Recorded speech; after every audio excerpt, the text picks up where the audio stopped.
안녕하세요. 책 읽는 시간 15분입니다. 오늘 제가 읽어드릴 책은 나는 더 이상 호구로 살지 않기로 했다고요. 저자는 스티브 챈들러, 출판사는 별글입니다. 이 책은 4개의 장으로 구성되어 있는데요. 1장은 하마터면 호구로 살 뻔했다. 2장은 호구를 위한 자존감 수업. 3장은 아무 말 대잔치에 놀아나지 마라.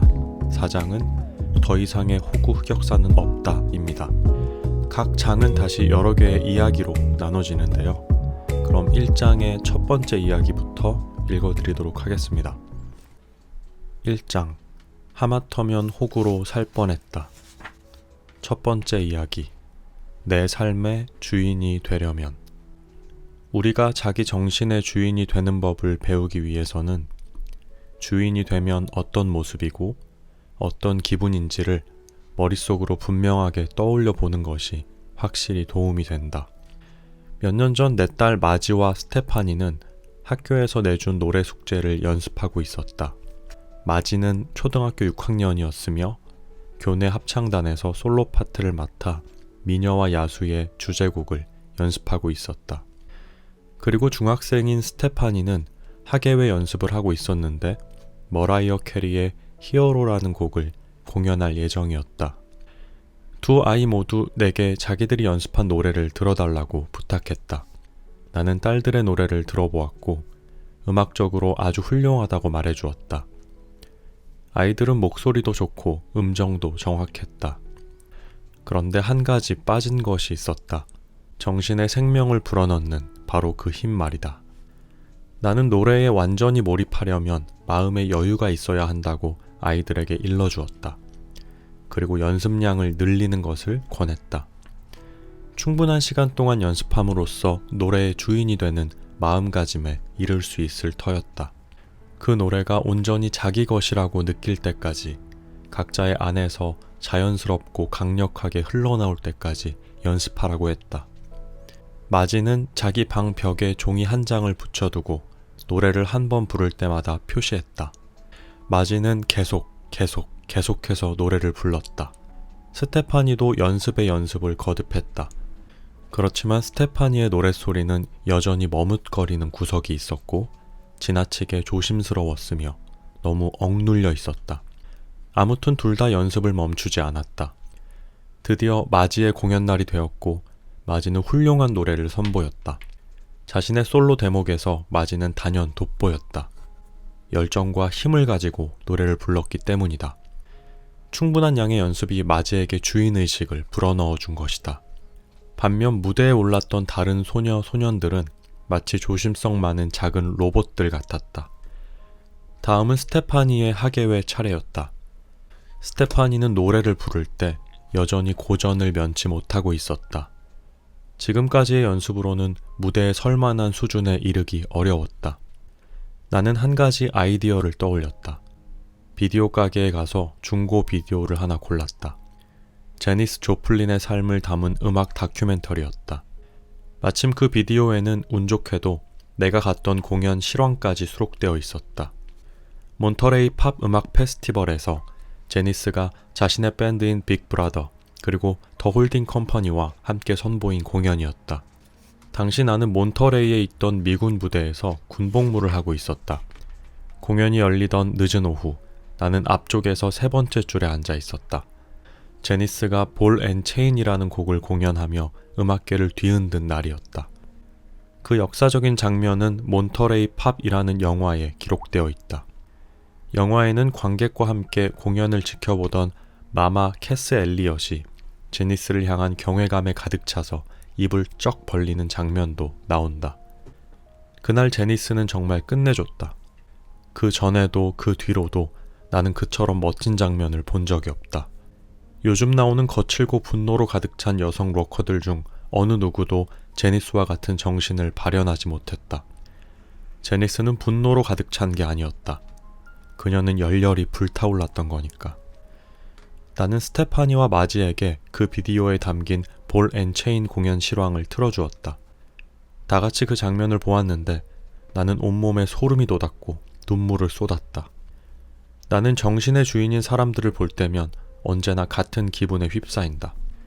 젊은 시절에 엘비스 프레슬리 모습을 볼 때도 그런 기분이 들었다.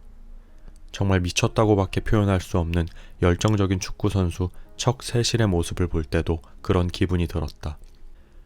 독감에 걸린 채 농구 경기를 뛰면서도 경기장에 그 어떤 선수들보다 돋보였던 마이클 조던의 모습을 볼 때도 같은 기분이었다.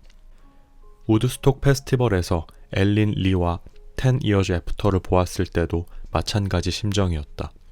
또 파바로티가 부르는 네순 도르마를 들을 때는 노랫소리에서 느껴지는 기쁨과 풍부한 성량 덕분에 가슴이 터질 것만 같았다.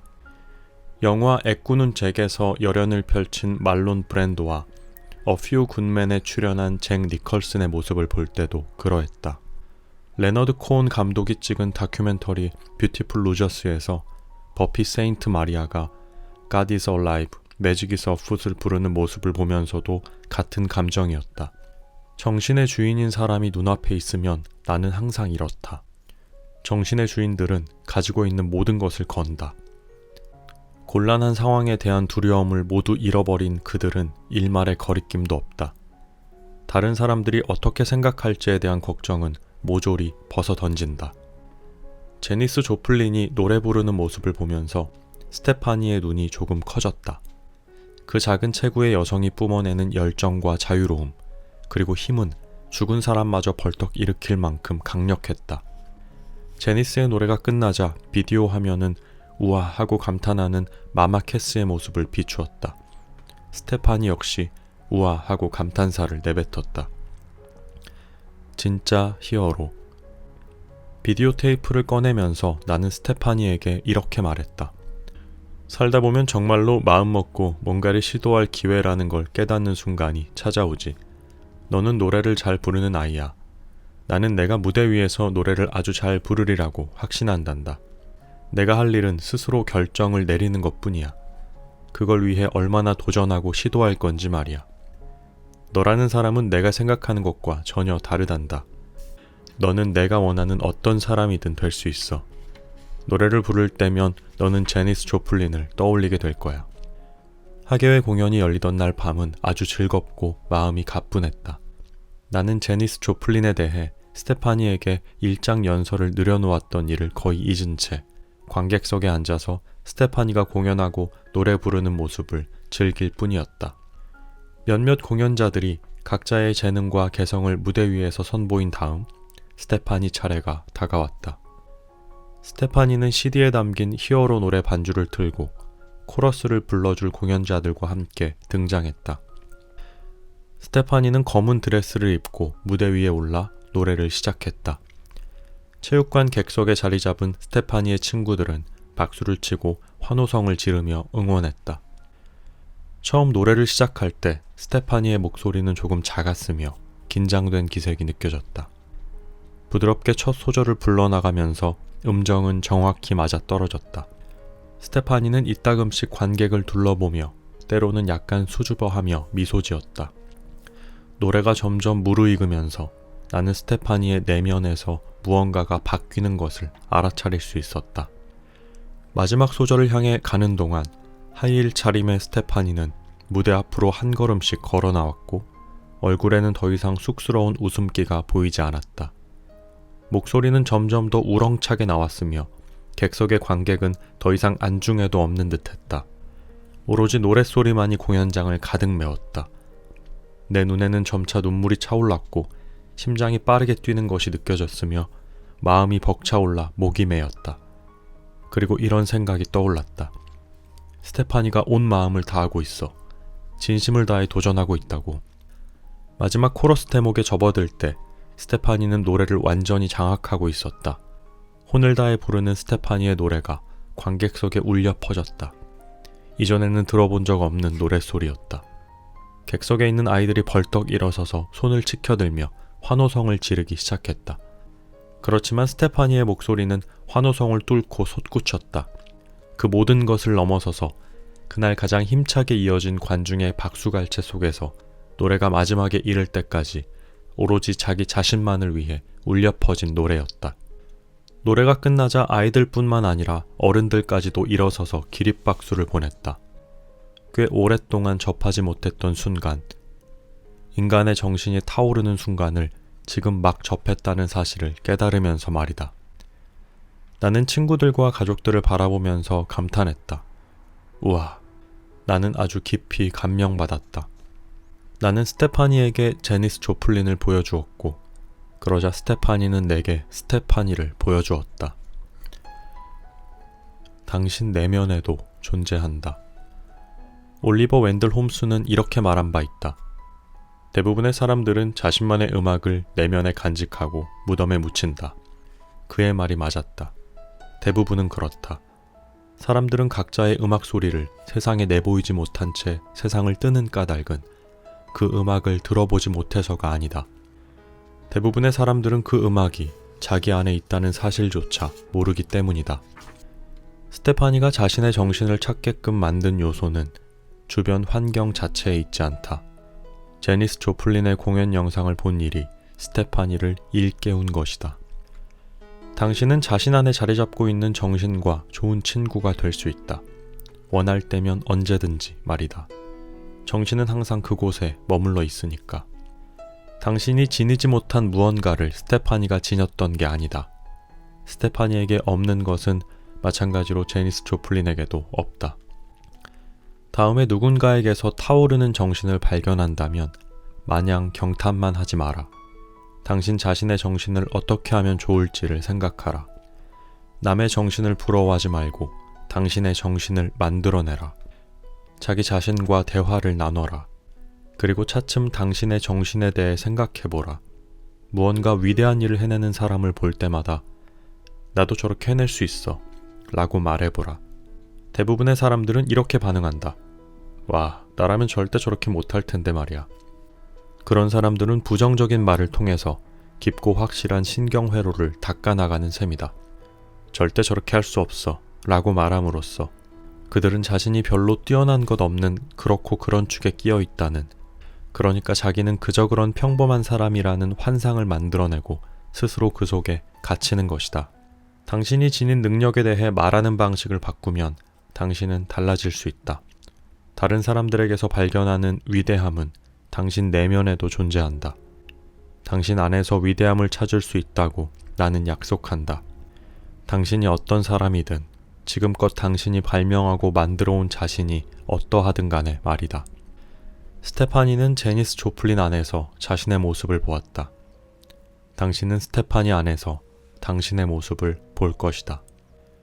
언젠가는 내가 당신 안에서 내 모습을 볼 것이다. 인생에 대한 비결은 바로 이렇게 한 사람에게서 다른 사람에게로 전해진다. 1장의 두 번째 이야기. 사는 게 힘들어 죽겠다고? 언젠가 텔레비전에서 게토레이 음료수 광고를 보았다. 광고는 마이클 조던이 이렇게 말하는 것으로 끝났다. 인생은 스포츠다. 마셔버려라. 그때 내가 다른 사람들의 자가용에서 꽤 자주 보았던 스티커가 생각났다. 인생에 되는 일이 뭐 하나 없으니 그냥 죽으련다. 나는 이 스티커 문구를 교육도구로 활용했었다. 이 문구는 효과가 가장 강력한 축에 든다. 희생자의 인생 철학 속에 자리 잡은 핵심적인 약점을 또렷하게 드러내기 때문이다. 첨단 기술과 관련된 대기업에서 약 100명의 수강생을 대상으로 워크숍을 진행할 때였다. 칠판에 인생에 되는 일 뭐 하나 없으니 그냥 죽으련다 라는 글귀를 쓰자 수강생 가운데 한 사람이 소리쳤다. 아하, 제 커피잔에 쓰여있는 말이에요. 그렇단 말씀은 저 인생 철학을 담은 커피를 매일매일 드신다는 뜻이죠? 내가 물었다. 뭐 그런 셈이죠. 수강생이 대답했다. 자, 그럼 어디 한번 살펴봅시다. 내가 말했다. 이 강의가 끝나고 나면 당신은 그 커피잔을 싫어하는 사람에게 주고 싶다는 생각이 들 거예요. 인생에 되는 일이 뭐 하나 없으니 그냥 죽으련다 라는 문장은 희생자의 신념 체계에서 핵심을 완벽하게 드러낸다고 할 수 있다. 또한 희생자의 사고방식이 어째서 언제나 피로감과 낮은 성취로 이어지는지에 대한 실마리가 담겨 있다.